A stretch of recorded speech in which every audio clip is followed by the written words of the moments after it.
दोस्तों, अगर आप भी म्यूचुअल फंड में इन्वेस्टमेंट करते हैं तो सबसे ज़्यादा जो रिटर्न मिलता है इक्विटी के स्मॉल कैप में, फिर मिड कैप में, फिर लार्ज कैप में। देखिए दोस्तों, एवरेजन स्मॉल कैप का जो रिटर्न होता है 10 से 15 सालों में 18% होता है, मिड कैप का 15% होता है और सबसे कम रिटर्न लार्ज कैप का होता है लगभग 12%।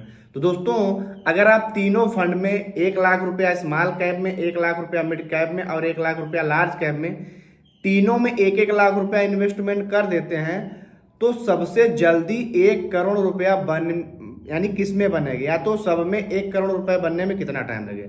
देखिए दोस्तों, अभी आप क्या करेंगे, मार्केट डाउन है तो अगर आप 1 लाख रुपया लार्ज कैप में, 1 लाख रुपया मिड कैप में और 1 लाख रुपया स्मॉल कैप में डालेंगे तो दोस्तों इसका फायदा आपको कैसे मिलेगा लॉन्ग टर्म में, और 1 करोड़ बनने में किस में कितना टाइम लगेगा।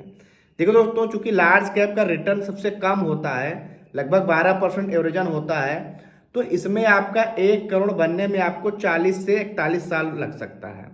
मिड कैप का रिटर्न थोड़ा ज़्यादा होता है, 15% के आसपास चलता है लार्ज कैप, यानी लॉन्ग टर्म में 10 से 15 सालों में, तो यहाँ आपको 32 से 33 साल लग सकता है इसमें 1 करोड़ बनने में। सबसे ज़्यादा रिटर्न मिलता है स्मॉल कैप में, आपको मात्र 27 से 28 सालों में आपका 1 करोड़ बन जाएगा। यानी लार्ज कैप में 40 से 41 साल में, मिड कैप में 32 से 33 साल में और स्मॉल कैप में 27 से 28 सालों में आपका 1 करोड़ बन जाएगा। यानी तीनों का 1 1 करोड़ आपका तैयार हो जाएगा। तो दोस्तों, अब अगर आप स्मॉल कैप का अमाउंट थोड़ा ज़्यादा बढ़ा देते हैं तो आपको बेटर रिटर्न मिलेगा, क्योंकि आपके पास समय ज़्यादा है, 10 से 15 सालों का समय है। तो स्मॉल कैप ज़्यादा रिटर्न क्यों देती है? देखिए दोस्तों, होता क्या है कि लार्ज कैप की कंपनियों का जो ज़्यादा बिजनेस मॉडल फैलना तो फैल चुका है।